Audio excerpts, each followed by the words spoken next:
Good morning, YouTube. I'm back with yet another update. I recently changed out the AIOs, the Corsair H60 on the CPU and the Corsair H55 on the GPU, with a pair of NZXT Kraken X41's. I felt compelled to do so because I was seeing CPU temperatures, approaching 70 degrees just from gaming, and that's kind of not normal. A part of that is probably because of the summer heat. That's one, higher ambient, and the other part is that probably the thermal compound just needed to be replaced on there. But the H60 was adequate for a while, but I wanted more performance. The NZXT X41's are a big step up in terms of radiator surface area over the H55 and H60. Radiator surface area it's like 40 or 45% more radiator surface area. The radiator is a lot bigger. It's a lot thicker too. It's like 140 by 172 by 36 millimeters, whereas the H55 is only 120 by 52 by 25 millimeters. And the thickness is considerable. It's way thicker. And I wanted to create this video to show you guys. Hold on, let me get my flashlight for this one. I want to show you guys how if you have an Air 540, how to set this up where you can have your fans, your pull fans on the radiator outside of the case, which is really cool. So, I'll show you how much thicker the radiators are. So, the radiators are way thicker.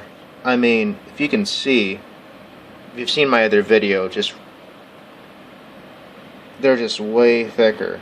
There's more coolant because there's longer tubes. What I've done in this situation also, what I was shooting for is I wanted to bring the GPU core temperature down, because what I'm finding is that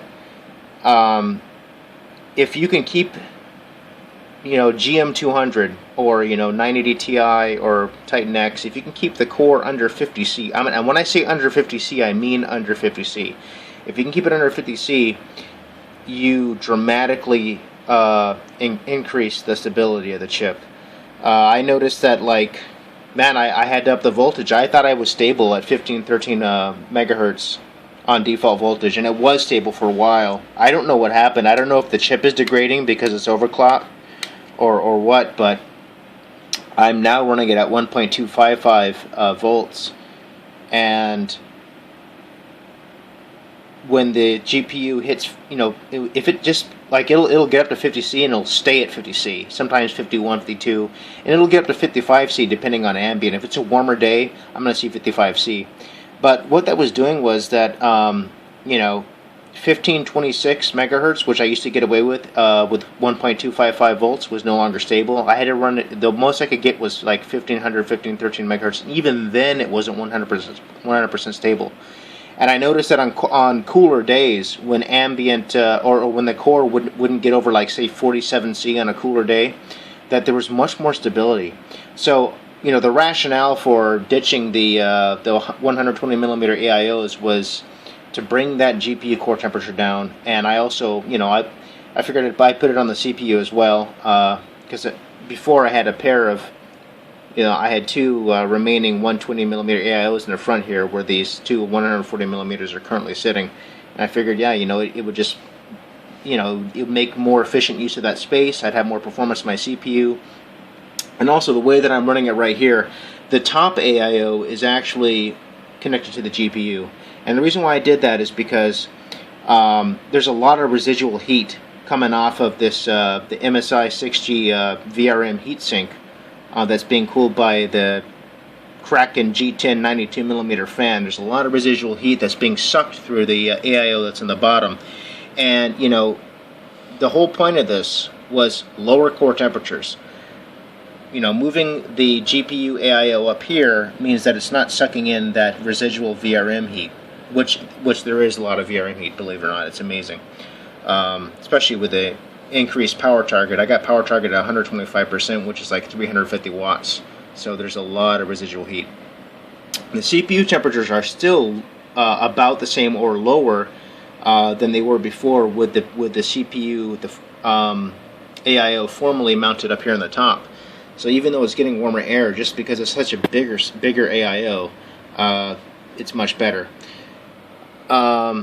It's still adequate, actually. And so the CPU temperatures dropped quite a bit. They dropped about 7 or 8 C. Before I would see 80 degrees Celsius right away, which you guys know 80 degrees Celsius is kind of not really ideal. It's not 100, but you don't want your CPU running at 80 degrees Celsius. This is in Prime 95 with small FFTs, but I mean it immediately went up to 80 degrees Celsius. Now I'm not seeing any higher than 72 degrees Celsius under sustained Prime 95. So it did bring that down. The GPU core temperature dropped from that 50 I was talking about, dropped from 50 C down to 43 C. Like I'll show you right here.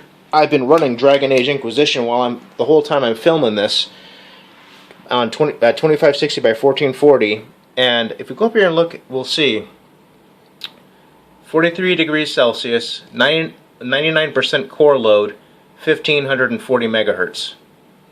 I always have fun with this camera not wanting to focus, but yeah, it's 1540 on the right there. There you go. And you can see it's 93 frames per second.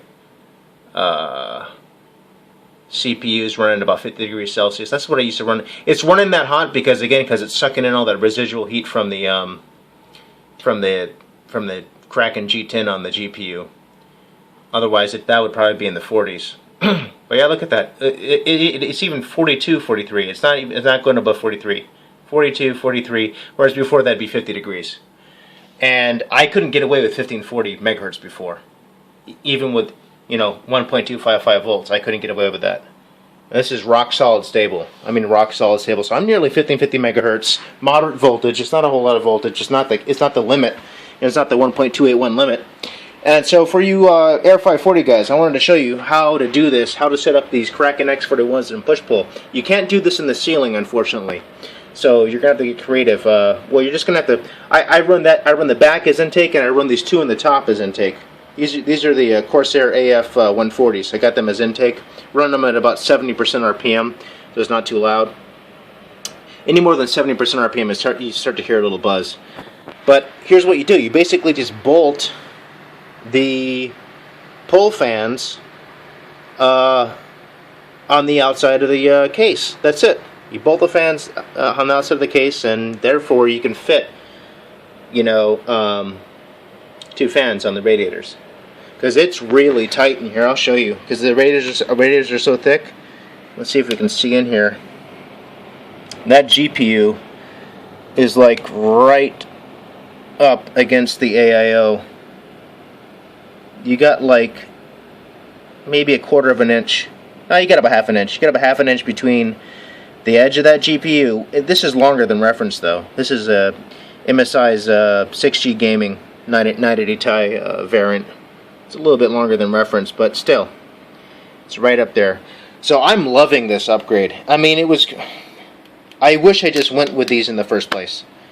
But the reason why I went with that 120mm AIOs in the first place was because I had 3 of them in the front here. If you guys remember, I got a build video from about a year ago.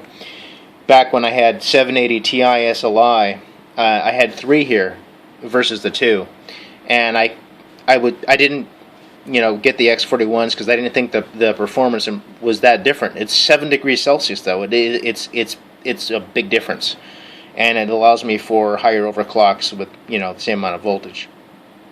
So that's why I went with 120mm AIOs to begin with. The reason why I didn't go with X61's versus X41's is that I think with a pair of X61's, one in the ceiling and one down here, I think that the radiators would be starved for air, even with the side panel fan. They would be starved for air, to be honest. Airflow is tremendously important. If your radiators are starved for air, all that radiator surface area doesn't matter. The X61's are better. They are better than the X41's, but again, I would have been starved for air, and I didn't go with the X61, even though I've laid out my feelings about SLI and how the scaling is not very good with recent titles. Going with a pair of X41's, I still have the option, if I choose to do so, down the road, I can add a second 980 Ti, and I can put that additional radiator back here, and still be feeding all the radiators with the two ceiling-mounted 140mm fans. So I'd have adequate intake, and I'd be hunky-dory there. But that's just my opinion. If you have an Air 540, you can run two X61s, but you begin to approach, you know, the law of diminishing returns as far as radiator surface area goes. I mean, having an X61 on just solely on the GPU core, you can do that, but that's a big radiator just for the GPU core. If I had an X61, I would imagine that my load temperatures. Let's go look at them. Let's go look at them again. This is amazing. This is room temperature. It's about 70 degrees Fahrenheit in here. Look at this. 43 degrees. It won't go over that. I mean, if this was the reference cooler at 1540 megahertz with 1.255 volts, that'd be 85 degrees, 90 degrees. Be 85, 90 degrees. People are saying 85 degrees with just at 1350, 1400 megahertz with a GM200. Well, that's about it, guys. Tell me what you think. I like the upgrade. I think this is a worthy upgrade. And I wanted to make the video too, because I know a lot of guys are, with 980 Ti are contemplating going the AIO route. I wanted to make the video to show you that if you have this case, I would consider the NZXT's X41 AIO, doing something like this. I would consider paying the difference between an H55 and the X41. I bought both my X41s off of eBay for I think $96 each shipped, so it was under $200. Whereas the H55, you can't really get them for $50, even though a lot of people say they're only $50. Everywhere I've looked, the H55 is going for about $60 now. So it's a $40 difference, but the performance there's a definite performance difference. 7 degrees Celsius is nothing to sneeze at. That's a big difference. And also the noise, it's about the same. This is under full load here.